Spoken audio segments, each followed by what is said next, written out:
Moi, je m'appelle Aurélien, je ne suis pas lillois, je suis rennais. Voilà. Mon job dans la vie, c'est moniteur de sol élastique. Donc j'aide des gens à sauter d'un viaduc. Je les aide surtout à gérer leur changement. Ça, c'est le week-end.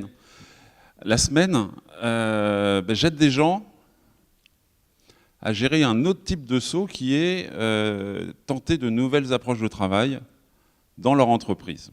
On pourra y revenir par la suite si vous voulez. Donc il y en a un, c'est ma passion, l'autre, c'est mon métier. Je vous laisse deviner lequel est la passion, lequel est mon métier. Je remercie François parce qu'il m'a fait toute la conf. Du coup, on va pouvoir gagner du temps sur certains de mes messages puisqu'il les a déjà donnés. Mais en même temps, pédagogiquement, il faut répéter les choses 3 fois pour que ça rentre. Donc j'espère qu'il y aura un 3e larron qui passera après pour parler de tous ces sujets qui nous touchent.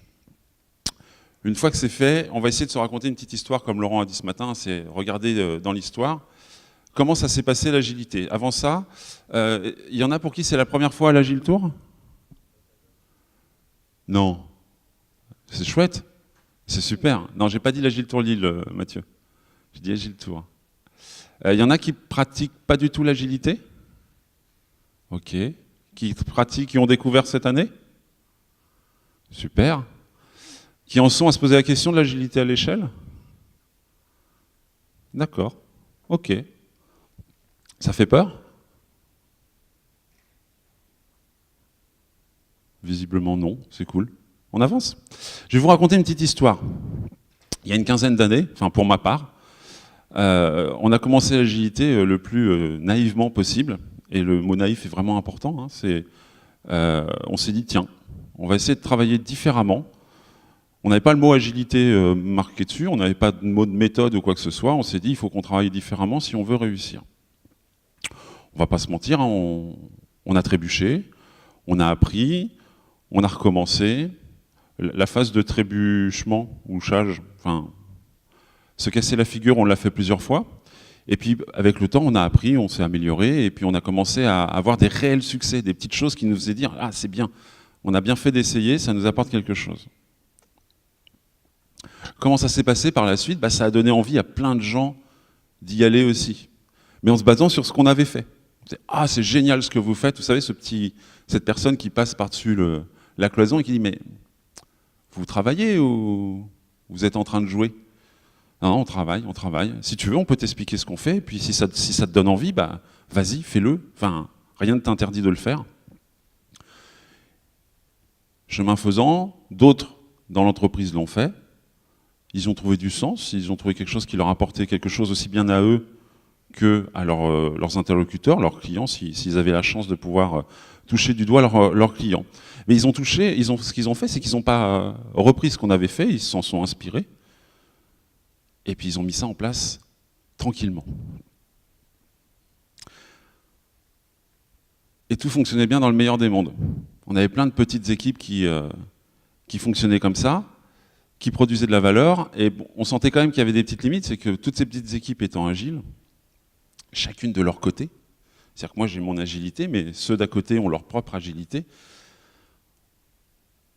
on n'était pas non plus dans travaillons ensemble globalement. On essayait de faire des choses, mais ce n'était pas optimal. Mais voilà. Entre il y a 15 ans et aujourd'hui, les choses ont énormément changé. Qui développait il y a 15 ans? D'accord, ok. Combien de temps il fallait pour développer un produit il y a 15 ans à peu près? Généralement, quand un client venait vous voir, c'était pour livrer dans 9, 12, 15 mois, puis bon, pas besoin de version intermédiaire. Hein. On va avancer comme ça, puis Laurent l'a très bien décrit ce matin, les specs sont définis, hein, on a le culte de la validation par le client, les specs ont été validés, la conception a été validée, on se reverra maintenant quand vous aurez créé le produit. Donc derrière, comment on faisait la construction du produit, malheureusement, le client n'était pas forcément intéressé, impacté et impliqué. Sauf qu'aujourd'hui, comment ça se passe? Combien de temps il faut en moyenne pour qu'un produit... Enfin, qu'est-ce qui se passe? C'est quoi le temps moyen de durée de vie d'une version d'un produit? Combien de temps ça vous prend quand vous commencez un produit que vous devez le livrer? C'est quoi? C'est 3-4 mois? Pas beaucoup plus? Voir si c'était déjà en prod, ça serait bien. Ok. Donc en fait, tout a changé.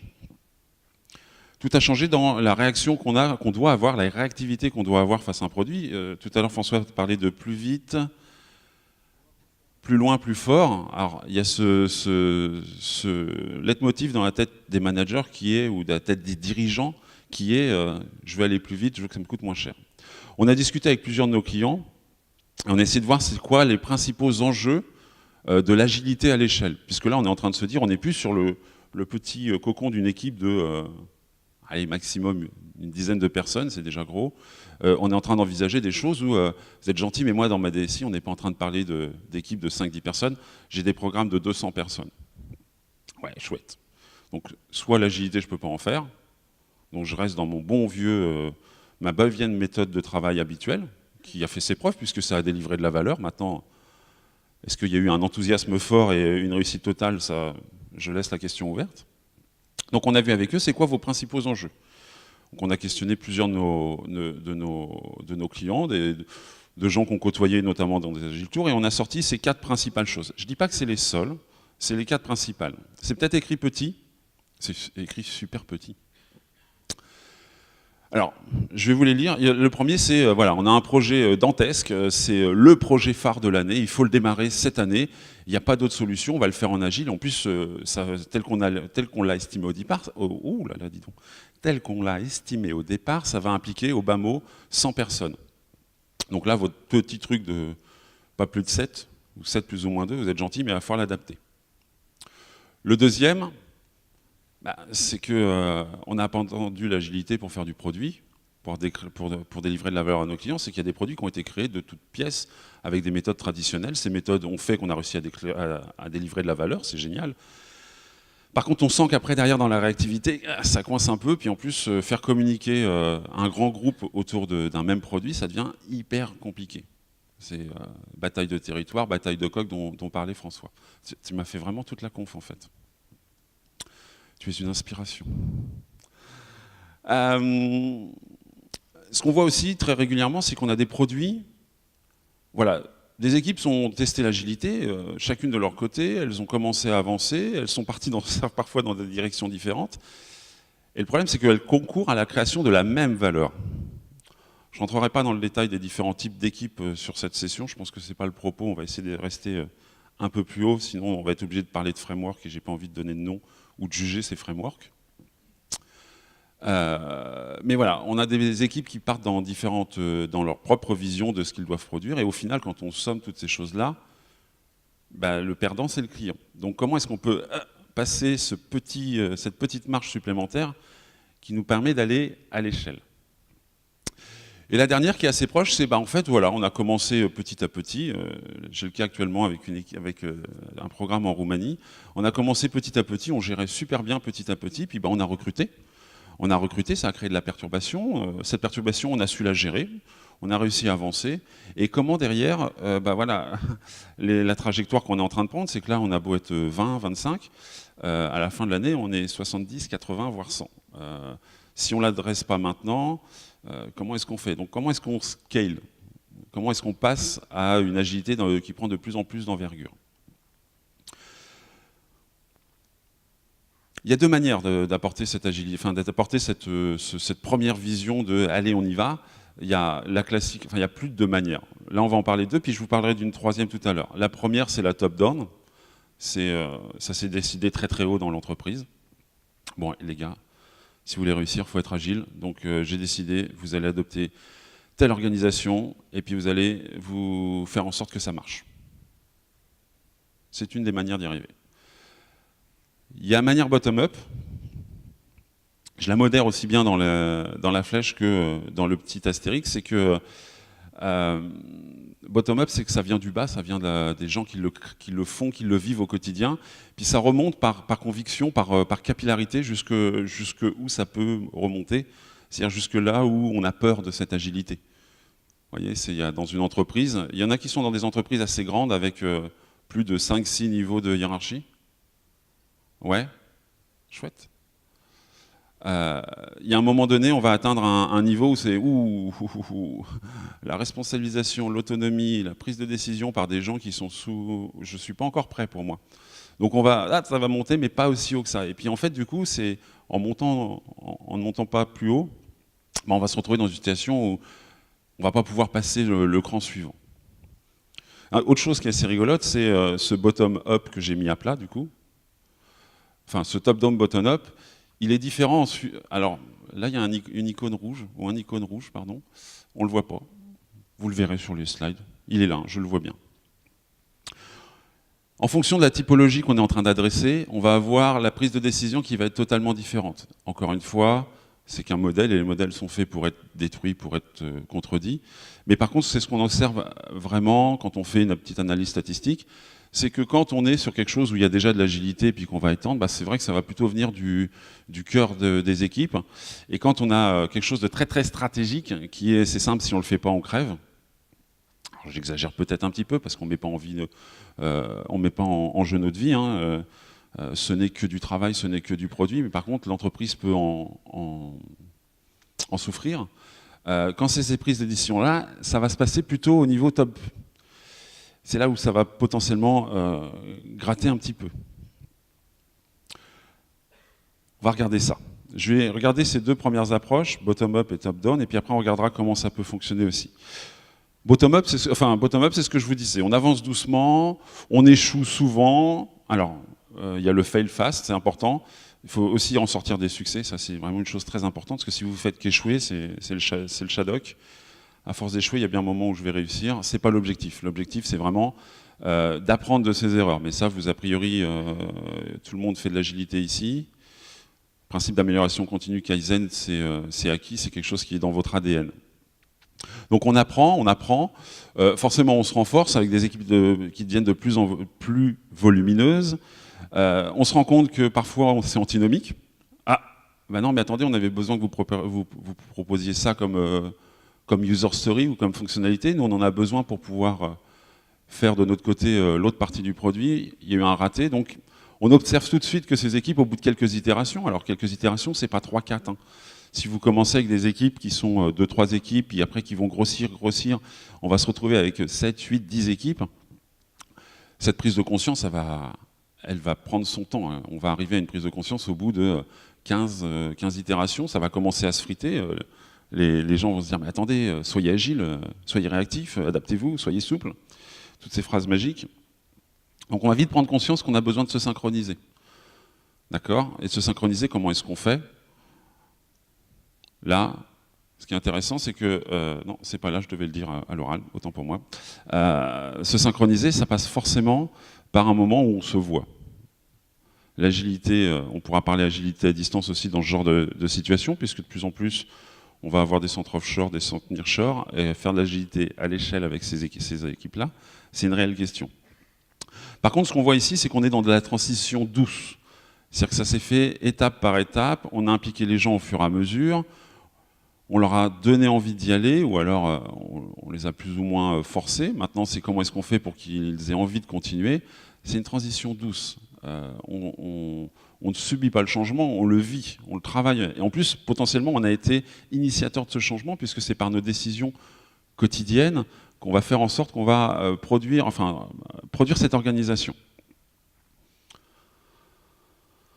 Hop. Ou alors, on a vu une conférence.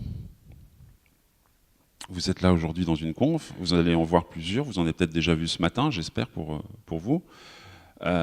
Généralement, on y envoie les troupes. Tiens, va voir là-bas, ça va t'inspirer, ça va te former. Et puis on revient avec des choses. Donc là, c'est le bottom-up où je suis allé m'inspirer, c'est génial. Je suis allé m'inspirer, par contre, qu'est-ce que j'ai vu? J'ai vu le truc qui est à la mode en ce moment, j'ai vu comment ça se passe chez Spotify. Certains ont déjà entendu parler de ce modèle? Ouais? C'est timide. Donc Spotify, c'est qu'ils sont organisés d'une certaine manière, en créant des groupes d'individus en fonction des sujets, que ce soit sujet par équipe, sujet transverse. Je ne vais pas rentrer dans le détail. Par contre, tout de suite, on se dit, c'est génial, c'est ce que je veux faire. Donc moi, j'ai des clients qui nous sollicitent et qui nous disent, Voilà, aidez-moi à mettre en place ce modèle Spotify. La première question, c'est, mais vous êtes Spotify? Non. Vous avez la culture de Spotify, les personnes de Spotify? Non. Et donc, vous voulez faire quelque chose qui se fait dans une autre entreprise. Vous ne voulez pas créer votre propre manière de travailler, que ce soit localement ou à l'échelle. Ce serait peut-être beaucoup plus valorisant. Pourquoi je vous parle de ça? C'est pour vous dire qu'en fait, il n'y a pas, on a l'habitude de dire que quand c'est top-down, c'est pas bien, que c'est bottom-up, c'est vraiment génial quand ça vient comment dire, de la base de l'entreprise. C'est génial, oui. Et il faut être prudent aux gens qui vont partir dans des considérations qui sont, bah oui, c'est forcément ça qu'il faut faire et il n'y a pas d'autre solution. Donc ça, c'était tout ce qui était bottom-up, on y reviendra sans doute parce qu'il y a de belles choses à puiser dedans. L'approche top-down, elle est un peu beaucoup plus violente, on va dire, très disruptive. Peut-être que pendant une conférence, un manager, un DSI est venu et a assisté à une conférence et puis il s'est dit, tiens, ça c'est bien, lundi quand je... non, on est lundi déjà. Mardi. Mercredi, c'est compliqué depuis qu'ils ont changé les jours. Mercredi, quand je rentre au boulot, il passe à ça. Et puis c'est non démocratique, je le décide. Donc ce qui se passe généralement, c'est qu'on a des gens qui vont sortir de leur zone de confort, mais assez violemment, ils vont être dans leur zone de panique, ils n'ont même pas passé une zone d'apprentissage, et puis c'est très descendant, c'est une décision, on ne peut pas la discuter, c'est compliqué. Pour certains, c'est pas la première, c'est pas la deuxième, c'est la 4e ou 5e transformation qu'ils subissent. Donc c'est usant à la fin. Et surtout, le truc important, on va y revenir derrière, pas le droit de toucher à la prod. Pourquoi est-ce qu'on en arrive là? C'est qu'il y a quelques années, on avait le temps d'attendre. Quand je vous dis il y a 15 ans qu'on essayait, de toute façon, on avait 9, 12, 18 mois avant de sortir le produit, donc échouer sur une période de 18 mois, c'est acceptable. Aujourd'hui, s'il faut sortir le produit dans 3 mois, on n'a pas le droit à l'échec. Donc vous allez mettre ça en place, on ne pénalise pas la prod, il faut qu'il n'y ait pas de surcoût, etc., etc., etc. Donc là, on attend quand même la baguette magique. Vous avez déjà entendu ce genre de message? Surtout, hein, vous pénalisez pas la prod. Ouais, il y en a qui... Non? Chez Zenica, toujours. Vous pénalisez pas la prod. Et quand il y a urgence, il faut des solutions super efficaces qui marchent très très bien. C'est là qu'on a découvert des frameworks, tout le monde y va, hein, que ce soit les groupements qui étaient agiles, on va dire hors de l'échelle, ou plein de nouvelles boîtes qui arrivent, c'est que chacun arrive avec son framework magique qui marche super bien. Ça marche tellement super bien qu'on a un plan pour conquérir la planète. C'est génial. Ça plaît aux managers. Pourquoi? Parce que voilà, on a pensé à tout. Dès que tu as une question, j'ai la réponse, et ça va se passer comme ça. Et c'est génial. Vous avez envie d'y aller, forcément, quand on a un plan qui marche à tous les coups. Non? Ça vous fait peur? Bon. Ça rassure aussi la couche, vous savez, celle qui bloquait. Ça la rassure parce que dans ces gros frameworks, ah mais j'ai toujours ma place. Là où avant, on me disait le manager, bah écoute, on a pu entendre ça hein, dans des entreprises, il n'y a pas besoin de manager avec des équipes agiles. Donc ça, c'est aussi une croyance, c'est vraiment intéressant, c'est de se dire que à partir du moment où on a décrété qu'on était autonome et responsable, t'es gentil, mais tu viens plus traîner sur nos plates-bandes. Donc ça rassure ce manager, parce qu'il se dit, ouh, j'ai toujours ma place. C'est génial. En plus, c'est magique, quoi. Il n'y a pas grand-chose à faire. Vous plaquez le truc, ah bah ça se plaque parfaitement sur l'organisation actuelle de l'entreprise. À la rigueur, je vais changer de nom de poste, ça va être génial. Mais au final, il n'y a pas trop de changements, j'ai toujours des indicateurs, j'ai toujours des courbes qui vont dire que ça monte. J'ai toujours des réunions où je peux participer et donner mon avis. Donc voilà, c'est parfait. C'est parfait, donc ça marche super. En fait, c'est l'art de changer sans changer. Je vais être dans une situation où mon organisation, est-ce qu'elle va bien ou pas bien, ça c'est un jugement que je ne peux pas me permettre de donner. Mais c'est, ok, j'ai besoin de tester ce nouveau truc à la mode, je le teste, je le regarde, ah mais c'est formidable, il y a tout, je le plaque, ça marche. Donc ça va fonctionner. C'est garanti 100% de réussite. C'est comme quand vous jouez au Lego, ou certains vos enfants jouent au Lego. C'est simple, j'ai une notice, un mode d'emploi, je l'applique. Lego ou Ikea, ça marche aussi. Je l'applique et ça fonctionne. Qui n'a jamais réussi à monter un meuble Ikea? On en tient un? Deux? Ok. Par volonté ou par autre chose? Gardez la réponse. On va la garder. Donc c'est garanti 100%, c'est ce qu'ils nous disent quand on les rencontre, c'est génial. Et bien souvent, ça ne marche pas. On ne comprend pas, ça ne marche pas. Qu'est-ce qui fait que ça ne marche pas? Pourquoi ces frameworks? Alors je ne dis pas que ça ne marche pas à chaque fois, hein. Encore une fois, de mon expérience, quand on y va comme ça ne marche pas très très bien. On est dans de la résistance, on est dans de la souffrance, et c'est pas excellent. Pourquoi ça ne marche pas? Est-ce qu'ils sont mauvais ou est-ce qu'ils sont diaboliques, comme on peut lire sur Internet, hein, je ne donnerai pas non plus de nom de confrères qui diabolisent ces frameworks agiles. Il faut les regarder comme ils sont. Peut-être pas non plus leur jeter la pierre. Donc, est-ce qu'il y a des menuisiers dans la salle? Non. Certains ont déjà monté un meuble Ikea, à part deux. Ah, quand même. Ok. Vous avez réussi? Bah, c'est formidable. Donc, vous avez suivi une notice et ça ne marche pas. Qu'est-ce qui fait que ça ne marche pas? C'est qu'on est à une situation où on évolue dans un meuble Ikea ou une voiture ou qu'est-ce qu'on pourrait, une boîte de Lego, ce que vous voulez, une recette de cuisine. Si vous avez la notice et les ingrédients, il y a une forte chance que vous sachiez le faire. Vous n'êtes pas Bernard Loiseau, mais vous savez le faire. On est sur des choses compliquées à la rigueur quand on ne sait pas le faire. Là, on va voir qu'on va évoluer dans un système qui est beaucoup plus complexe que ça. Qu'est-ce qui fait que ça ne marche pas aussi? On a identifié, avec un ami qui est là-haut dans la salle, on a identifié 3 raisons principales qui font que ça ne marche pas. Je vous les livre là, brut de fonderie. Le Agile Local First, Big Bang Theory, et le Pattern Kiss, et puis autre chose à côté, peut-être que vous connaissez, qui s'appelle Heart of Agile. Je vais revenir dessus. Agile Local First. On pense qu'en arrivant avec ce framework, qui est agile, ça va transformer toute l'entreprise et tout le monde va être agile. C'est une formule magique. J'ai mes ingrédients, je les mélange et puis ça marche. Ouais, sauf que les ingrédients aujourd'hui, c'est des êtres humains. Et si je mélange les êtres humains, je ne suis pas sûr d'avoir tout de suite quelque chose qui fonctionne. Mélangé en termes de relations professionnelles. Je précise. Avant de penser Avant de penser agilité à l'échelle, cherchons à être agiles au niveau de la base, au niveau des équipes, au niveau des personnes. Ensuite, se posera la question de comment je peux y aller avec le cran supplémentaire, comment je passe la vitesse et que je vais y aller plus fortement, plus efficacement.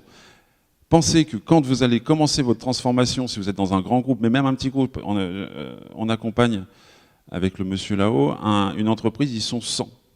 Ils ont fait le choix d'un framework à l'échelle. 100, c'est pas très très gros.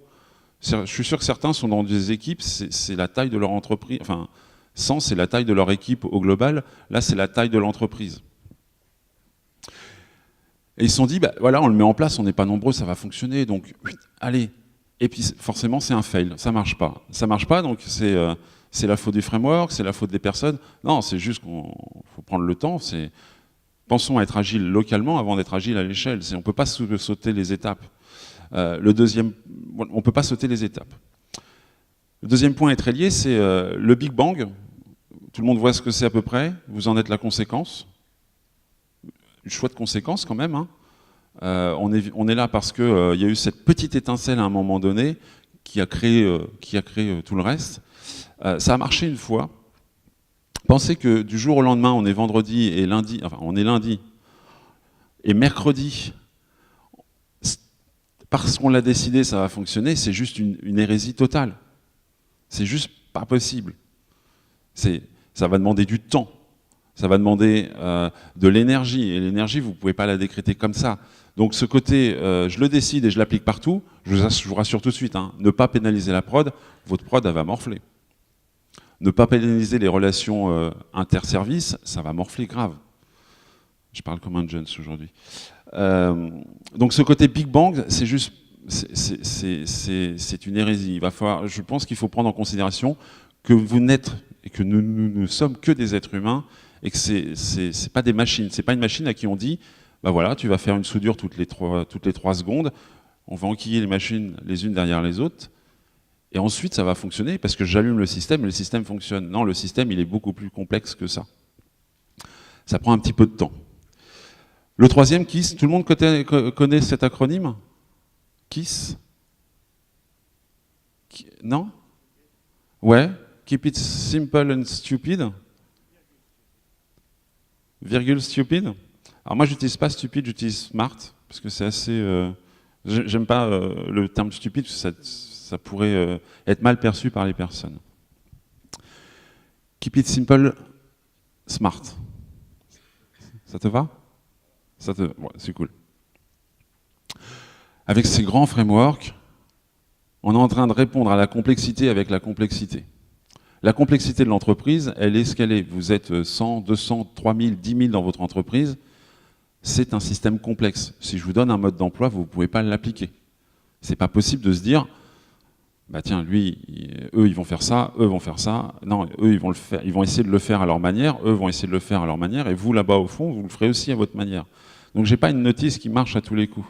Donc, quand on sort ces grands frameworks, on se dit, bah voilà, c'est parfait, ça répond à tout. Oui, ça répond à tout si vous êtes des robots.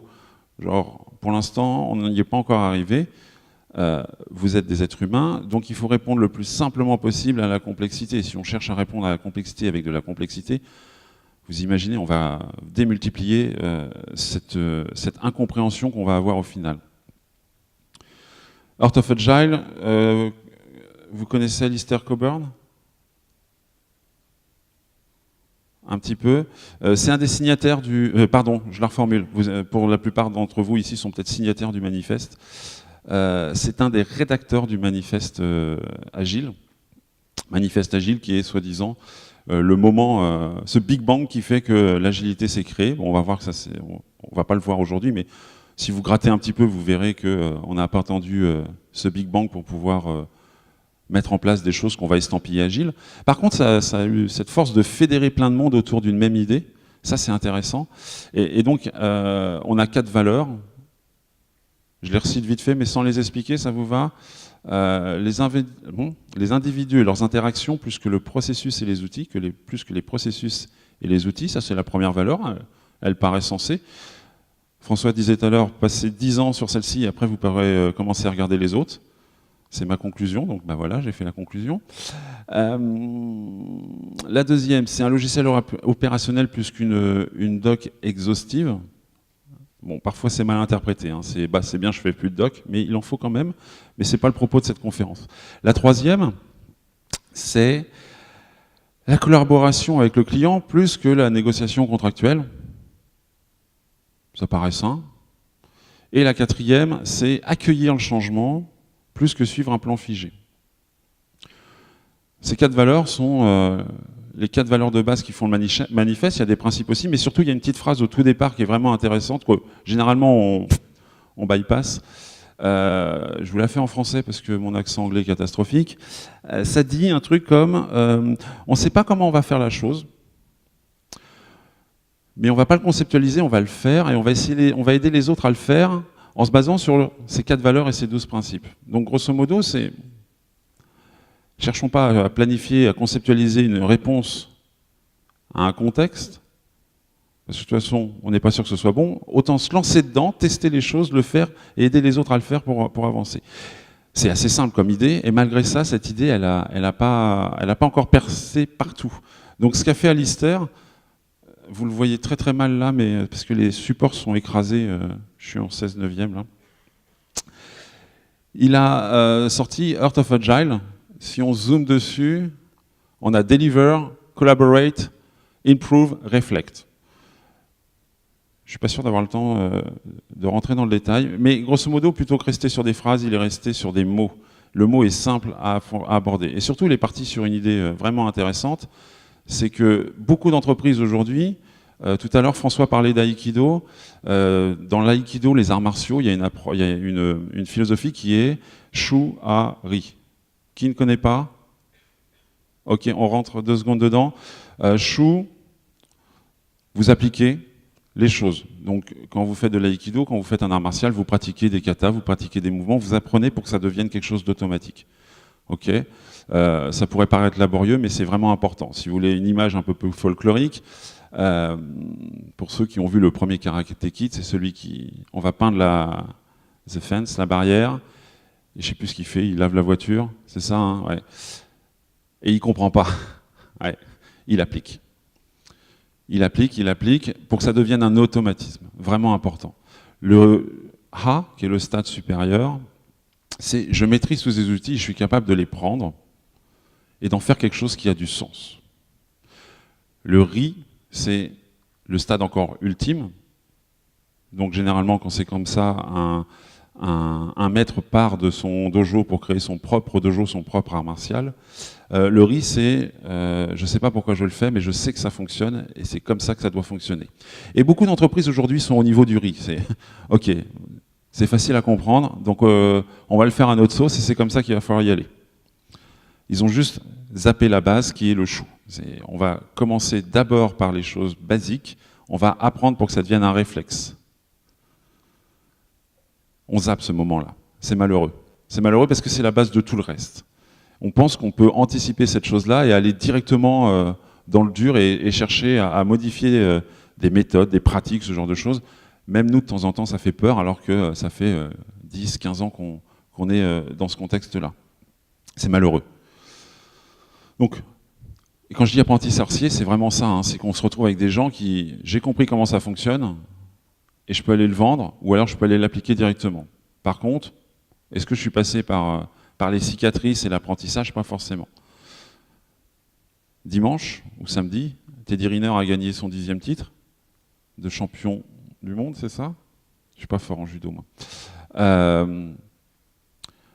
Il a bossé comme un malade avant, des choses très très simples. Il a même dit dans une interview, sur les précédents, il n'avait pas de repère parce qu'il n'avait pas combattu pendant 1 an. C'est fort ce qu'il dit, c'est qu'il a beau être le meilleur, ou l'un des meilleurs, il n'avait pas de repère parce qu'il n'avait pas combattu, parce qu'il n'avait pas pratiqué concrètement. Il faisait des entraînements, mais il n'avait pas pratiqué. Il n'avait pas eu ses cicatrices. C'est essentiel d'avoir ces cicatrices avant de pouvoir passer à l'étape du dessus. Alors on nous aurait menti, ça marche pas. Ces frameworks, si, ça marche, c'est pas le problème.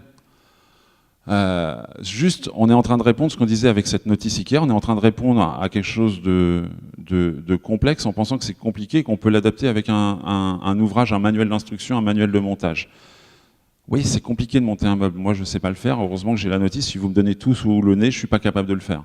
Pourtant, je suis agile. Enfin, j'essaye de suivre cette philosophie ou ces principes de base. On est en train d'adresser des choses qui sont complexes et on n'a pas le mode d'emploi. Donc, c'est compliqué de se projeter dans quelque chose où, oui, avec ce mode d'emploi, ça va fonctionner. Il n'y a qu'à suivre à la trace. Excusez-moi. Suivre à la lettre. En fait, ce n'est pas l'outil ou ce n'est pas l'organisation le problème, c'est l'interface entre les deux. C'est les personnes qui vont le mettre en œuvre. Juste se garder un truc à l'esprit, c'est que ces méthodes, elles n'ont pas de cerveau. C'est juste du papier, des dessins, un site web à la rigueur. C'est ce que vous en faites qui fait que ça prend du sens. Et les seuls qui peuvent en faire quelque chose d'intelligent, c'est vous. C'est comme ça, là, cette bête-là, ça n'a pas de cerveau. Enfin, peut-être pas que je tape trop dessus. C'est qu'un ordinateur, c'est ce que vous en faites avec qui fait que ça devient puissant. C'est exactement la même chose pour ces méthodes-là. Il nous reste combien de temps, on sait? 5 minutes? Non. J'espère pas. Alors pourquoi est-ce qu'on en vante? Pourquoi est-ce que ça crée autant d'émoi sur la communauté? C'est tout bête, c'est que c'est quelque chose qui génère énormément d'activités autour. Et ce qu'on a l'habitude de dire avec différents collègues, c'est que lors de la ruée vers l'or, ceux qui ont fait fortune, c'est pas ceux qui ont trouvé de l'or, c'est les vendeurs de pelles. Voilà. Ceux qui font fortune en ce moment avec ces frameworks, c'est pas ceux qui le mettent en œuvre. Ils en sont aux prémices. C'est-à-dire que ces frameworks sont arrivés il y a 4-5 ans. Ils en sont qu'aux prémices. On n'a pas encore le ROI. C'est ceux qui gravitent autour et qui font que ça fonctionne. Autrement dit,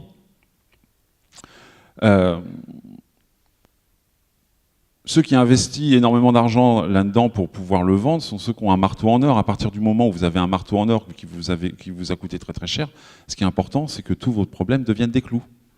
Vous résolvez cela avec ce marteau. Donc ça, c'est un second souci, c'est tout ce qui est gourou qui gravite autour de ça. Je vais modérer mon propos, c'est les gourous qui gravitent en disant c'est génial, faites ça et ça va marcher, mais c'est aussi ceux qui vous disent c'est de la merde, le faites pas. C'est que des outils, il faut revenir sur ça, hein. Ce ne sont que des outils. Le troisième problème, c'est qu'on rencontre énormément de réactions de la part des agilistes. Les agilistes eux-mêmes. Comment ça se fait qu'ils réagissent à ça? On est en train de leur apporter quelque chose qui leur permet d'être agiles beaucoup plus haut, beaucoup plus grand, beaucoup plus fort. Pourquoi est-ce qu'ils réagissent et réagissent dans le sens inverse? Pourquoi ça leur plaît pas?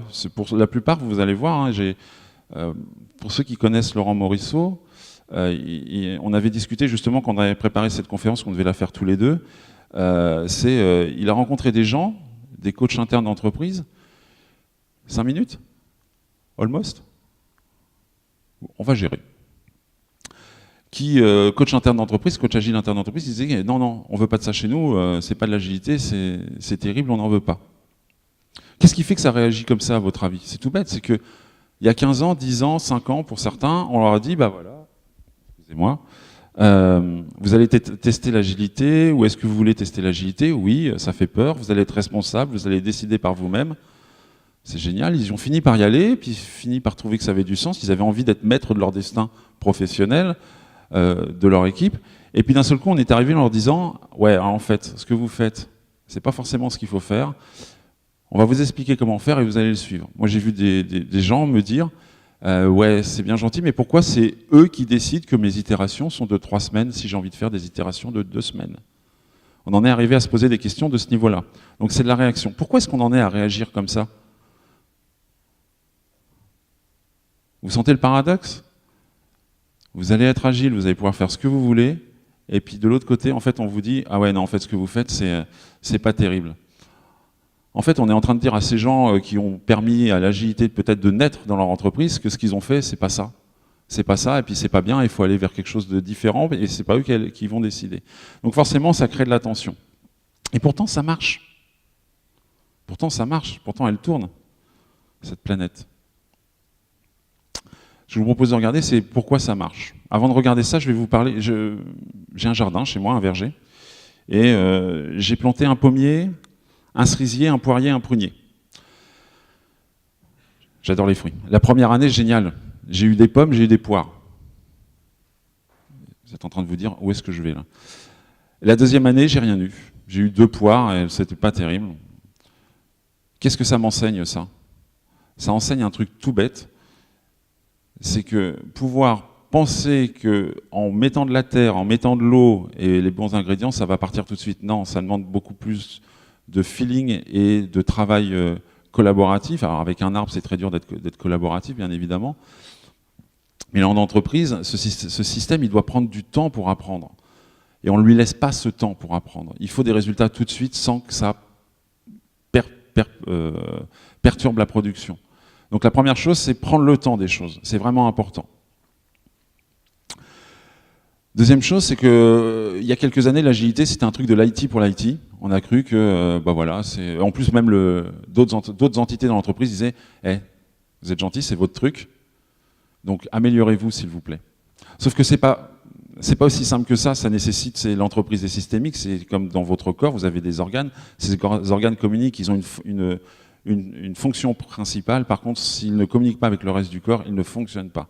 Ce qu'on peut admettre sur ces frameworks, s'ils ont apporté quelque chose de bien, c'est d'envoyer ce message que c'est tout le monde en même temps, au même endroit, tout le monde ensemble. C'est le dénominateur commun qu'ils ont dans l'entreprise, c'est de se dire on y va ensemble. Là où avant, c'était quelque chose, on se rejetait la balle. Allez, hop, soyez agile. Non, mais si vous ne l'êtes pas, si, c'est vous qui développez, c'est vous qui itérez, c'est vous qui êtes agile. Ces frameworks ont eu la force de dire, et à un niveau très très haut, on a passé cette couche managériale qui a peur du changement, ils ont eu cette force de dire, allez, pour que ça marche, on met tout le monde autour de la table. Par contre, ce n'est pas suffisant. Est-ce que vous connaissez ce graphique-là? C'est issu d'un ouvrage qui s'appelle Crossing the Chasm de Geoffrey Moore, où il explique que les gens sont, par rapport à l'adoption des nouvelles technologies, ils ont une certaine appétence ou pas aux nouvelles technologies, ils vont plus facilement gérer cette acceptation de nouvelles technologies. On peut faire le même parallèle avec les méthodes de travail ou avec plein de choses. Il y a des early adopters, des innovateurs, c'est un peu moins de 2% de la population. Pour faire une image, il y a 10 ans, devant le premier Apple Store, c'est ceux qui dormaient devant pour pouvoir avoir le premier iPhone. On a l'early majority. Les early adopters, c'est ceux qui ne sont pas dormis devant. Par contre, dans les semaines qui ont suivi, les quelques mois qui ont suivi, ils l'ont acheté parce qu'ils savaient que ça allait changer leur vie. Puis après, on a un fossé, on a un fossé assez fort. Au niveau des populations, on a la early majority, late majority, et au final, on a les gens réfractaires.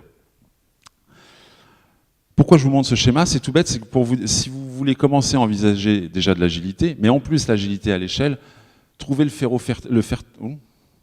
terreau fertile, c'est-à-dire la population qui va être dans l'acceptation de l'échec, même à l'échelle. C'est-à-dire, ok, je vais échouer, on va échouer ensemble, mais c'est pas un drame, c'est pas un problème, c'est qu'on va chercher à s'améliorer par la suite. Embarquer toute l'entreprise d'un coup, c'est risquer d'embarquer aussi beaucoup de gens qu'on appelle des laggards, des gens qui sont réfractaires. C'est à peu près, je crois que c'est dans l'ouvrage, c'est 16% de la population, de gens qui vont être contre. Essayez de ramer, quand vous avez des gens qui rament dans le sens contraire, voire qui rament pas, voire qui rament dans le sens contraire, c'est compliqué. Vous pourrez payer les meilleurs coachs pour convaincre ces gens-là d'y aller, vous n'y arriverez pas. C'est pas la faute des coachs, c'est pas la faute des réfractaires, c'est quelque chose, on travaille sur les peurs des individus. Les peurs des individus, elles sont beaucoup plus, elles sont pas aussi solutionnables que ça. Donc chercher le terreau fertile va vous permettre quoi? Ça va vous permettre d'avoir des premiers succès, et comme on est à l'échelle, ces succès, ils vont être communicatifs, on va pas pouvoir les cacher, on va pas pouvoir les oublier. Quand je dis cacher, c'est les omettre. Donc forcément, ces autres populations, ça va leur donner envie d'y aller. Et là, à partir du moment où on suscite l'envie, le passage à l'échelle, je vous garantis qu'il va être beaucoup plus aisé. Il y a un ouvrage, un bouquin, je ne sais plus si j'ai mis la référence à la fin, mais je les remettrai si vous voulez, qui s'appelle Crossing the Chasm sur le sujet. Autre chose, François l'a dit tout à l'heure, quand on arrive dans des entreprises, c'est compliqué chez nous, et vous savez, il y a ce problème-là, il y a ce problème-là, il y a ce problème-là, c'est la liste au Père Noël des problèmes. Moi j'aime bien dire que c'est pas des problèmes, c'est des opportunités. Des opportunités, puisqu'à partir du moment où on l'a dit tous ensemble, on en est conscient qu'il y a un problème. Donc l'opportunité, c'est qu'on va pouvoir changer. Ces frameworks, c'est pas une nouvelle transformation en fait. C'est pas une nouvelle transformation agile. Souvent vous allez voir les laggards, les réfractaires qui vont dire ouais, encore une transformation. Non, c'est la continuité. C'est la continuité parce qu'on a eu cette crise d'adolescence on est passé agité, et là on est dans une phase de maturité, une phase de passage à l'adulte, où c'est quelque chose qui se transforme au niveau entreprise, c'est quelque chose qui est plus une transformation business de l'entreprise. Et autant il y a 10 ans, il y a 15 ans, l'agilité apportait des options, c'était des portes qu'on pouvait prendre, mais ça ne résolvait rien. Autant aujourd'hui ces frameworks apportent des options et ne résolvent rien. Ils apportent des options, à vous de les prendre et à vous de voir comment vous voulez les prendre. Mais oui, c'est ce que je voulais dire. L'autre chose, alors là j'ai cité un monsieur qui s'appelle Charles Ferdinand Ramuse, qui est un poète, qui ne travaille pas dans l'agilité. Mais l'histoire c'est, vous savez, dans l'agilité on vous dit, pour créer le bon produit, il faut donner du sens au produit qu'on est en train de créer. Sinon, on crée des produits en couche d'oignon ou des choses, on a juste rajouté une fonctionnalité sur le produit, mais en fait, qu'est-ce que je suis en train de construire? Le repas du dimanche midi, je suis incapable de dire ce que je suis en train de construire comme développeur. Ça peut arriver. On a le même souci, autant sur le produit que sur l'humain, que sur l'organisation, c'est donner du sens à pourquoi est-ce qu'on est en train d'aller vers cette chose-là. Nous, notre travail souvent, c'est d'emmener les sponsors, les dirigeants des entreprises. Venez avec moi, on va aller voir les équipes et c'est là, c'est intéressant d'aller leur dire, mais concrètement, quelle est la vision que vous avez de l'organisation que vous avez aujourd'hui? Là, on rencontre beaucoup d'entreprises, je ne sais pas si c'est pareil pour d'autres coachs agiles qui sont dans la salle, on rencontre des entreprises, ils étaient 5-10 il y a 5 ans, ils ont créé une start-up, Ils ont quitté des entreprises où il y avait une inertie telle que créer de la valeur, c'était compliqué, s'épanouir, c'était compliqué. Donc ils ont dit, je vais le faire par moi-même, j'ai créé mon entreprise. Ils l'ont créé et ils sont victimes de leur succès. Aujourd'hui, ils tapent des seuils de croissance où ils sont 80, 90, 100. Et là, ils disent, ah ouais, non, mais en fait, je suis en train de recréer le monstre que j'ai quitté. Alors le monstre, il n'y a pas de jugement de valeur, encore une fois, c'est ce qu'ils ont quitté pour eux, créer une peur, une inquiétude. Et de par le succès de leurs produits, ils ont commencé à créer un monstre. Donc le premier travail avec eux, c'est de leur dire, donner du sens à cette transformation ou à ce passage à l'échelle pour savoir où est-ce qu'on va, pour que les gens puissent s'y rattacher et puissent avancer. Donc il faut que l'idée naisse de la vision comme l'étincelle du caillou. Si on leur dit, bon, maintenant, passer à l'échelle, c'est comme ça, parce que j'ai rencontré mon homologue dans un meeting de directeurs ou dans un COMEX, ça va pas envoyer du rêve aux gens et ça leur donnera pas envie d'y aller. François disait tout à l'heure, au bout de 3 ans, les gens ont plus d'envie, ils arrivent avec énormément d'énergie, puis au bout de 3 ans, ils ont plus d'envie dans l'entreprise. On a du mal à porter la vision au quotidien auprès des gens dans l'entreprise. Je suis en train de dire au revoir dans le slide d'après. Ou presque. Tac. Ah ouais, dans 2 slides. En plus, je parle plus trop là. S'il y a un dénominateur commun avec tous ces frameworks, et même avec les frameworks qui sont basés quand on a commencé bottom-up, là, tu sais, on a commencé petit, on a grossi, puis on a réussi à passer à cette pseudo-échelle avec des amalgames de méthodes et de pratiques. On s'en fout à la rigueur des amalgames, c'est que concrètement sur le terrain, ça a produit quelque chose qui permet d'être efficient, content, plaisir, bonheur au travail, ce genre de choses. Un des dénominateurs communs, c'est qu'on s'est tous rapprochés les uns des autres, c'est qu'on a appris un petit peu les uns des autres. Que ce soit horizontalement avec les autres services, ça c'est juste essentiel. Si vous pensez que c'est une DSI qui doit passer à l'échelle mais que le reste de l'entreprise n'est pas impacté, c'est perdu d'avance. Vous allez tirer un fil dans une pelote de laine. Rapprocher le management et les opérationnels, c'est vraiment essentiel. Alors aussi, encore une fois, ces frameworks le font, sauf que ce qu'on observe, nous, c'est que la couche management dit « bah oui, c'est bien, il y a ça, donc allez-y ». Parce que moi, je reste à un niveau d'abstraction qui est très fort et je ne participe pas. Et là où on a réussi à y aller, c'est quand le management s'est dit « allez, si je dois donner l'exemple, je le fais. Je le fais, quoi, je participe. S'il y a une prise de décision qui doit être faite dans une priorisation, ce genre de choses, et ben je viens avec ma vision de pourquoi est-ce qu'il faut le faire. Et à partir de ce moment-là, quand on rapproche le management qui était d'habitude vu dans une tour d'ivoire et les opérationnels reprennent du sens, ont envie de se battre pour ça. Rapprocher toutes les entités de l'entreprise, on peut penser que non, ça concerne que le marketing, le métier, les devs intégrateurs testeurs, l'exploitation. Non, on va voir que ça va beaucoup plus loin. Vous allez voir que il faut vraiment que l'entreprise envisage cette transformation à un niveau beaucoup plus systémique que organisationnel, très bas niveau, très opérationnel.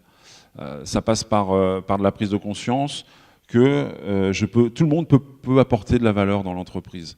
Mais on n'a plus trop de temps a priori. On pourrait rentrer dans des pratiques régulières qui font que l'assistante de gestion ou la personne au contrôle de gestion, la personne à l'accueil dans votre entreprise pourrait très bien participer à apporter de la valeur. Alors bien sûr, elle ne va pas développer, elle ne va pas prendre des décisions, mais elle peut avoir un avis, elle peut avoir Enfin, tout le monde peut co-construire votre produit, qu'on soit à l'échelle ou pas d'ailleurs. L'important, c'est dans le but de co-élaborer. Vous savez, je vous parlais de Chou Harry. Ce sera mes 2 derniers messages. Je jure, je promets. Chou, je pratique, j'apprends, je ne cherche pas à comprendre. Enfin, je ne cherche pas à comprendre, si quand même, parce qu'on est des êtres humains, on n'est pas des animaux dénués d'intelligence. Mais j'applique sans trop poser de questions, parce que sans doute, un coach était là et m'a dit que ça a du bien. Alors, il y a donné du sens, parce que s'il dit « fais un stand-up parce que j'ai décidé qu'il fallait que tu fasses un stand-up », c'est mort. Nous, c'est régulier, c'est pas pourquoi vous faites un stand-up, parce que lui, là, il l'a dit. Ah ouais, super, mais qu'est-ce que vous en tirez comme valeur? Le A, on commence à maîtriser, on peut prendre un peu de tout, et le RI, on est à un niveau, on est sur de l'intuition.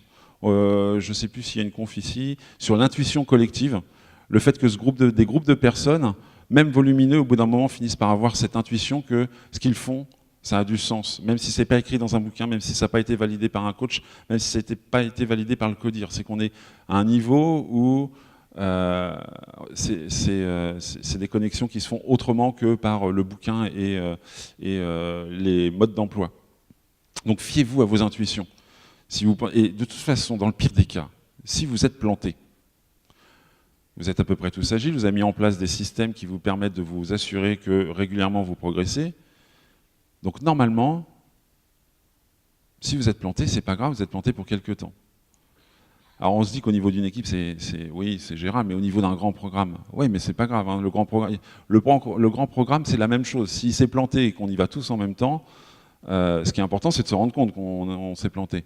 Je pense que quand on ne sait pas d'où ça vient, c'est un proverbe chinois qui dit « il vaut mieux boiter dans le bon sens que courir dans le mauvais sens ». C'est une lapalissade.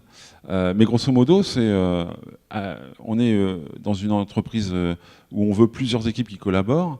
On va y aller étape par étape. Et si on se plante, c'est pas grave. C'est pas grave. Parce que si par contre, on part sur un modèle donné par toutes ces grandes entités, ces grands penseurs qui font que c'est ça et c'est pas autrement,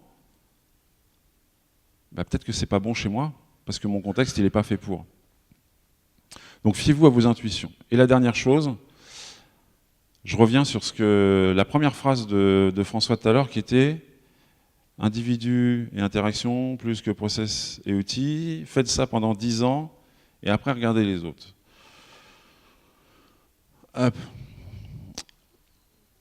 L'agilité, ce n'est pas des méthodes, ce n'est pas des pratiques, c'est de l'être humain. Donc, c'est 90% d'humains, 10% de méthodes. Donc les méthodes sont un outil. Vous pouvez aussi vous en passer. J'ai réussi à faire toute la conf sans citer un seul des modèles de framework à l'échelle, donc j'en suis super fier, j'avais peur. C'est de l'humain, donc c'est essentiellement vous qui allez faire les choses. Basez-vous sur vous, basez-vous sur la personne qui est à côté de vous s'il est de la même entreprise, basez-vous sur les échanges que vous pourrez faire aujourd'hui. C'est ça qui va faire en sorte que vous pourrez sans doute passer à l'échelle parce que vous allez rencontrer des gens qui ont échoué et féliciter ces échecs. Vous allez collaborer des choses avec des gens et c'est ces gens-là qui vont... c'est cette collaboration avec ces gens qui vont faire que ça va marcher. C'est surtout pas un truc qui est écrit dans un bouquin. Parce que dans la vie, ça marche pas comme ça. Sinon, on vivrait tous en théorie. Et je vous remercie. Merci.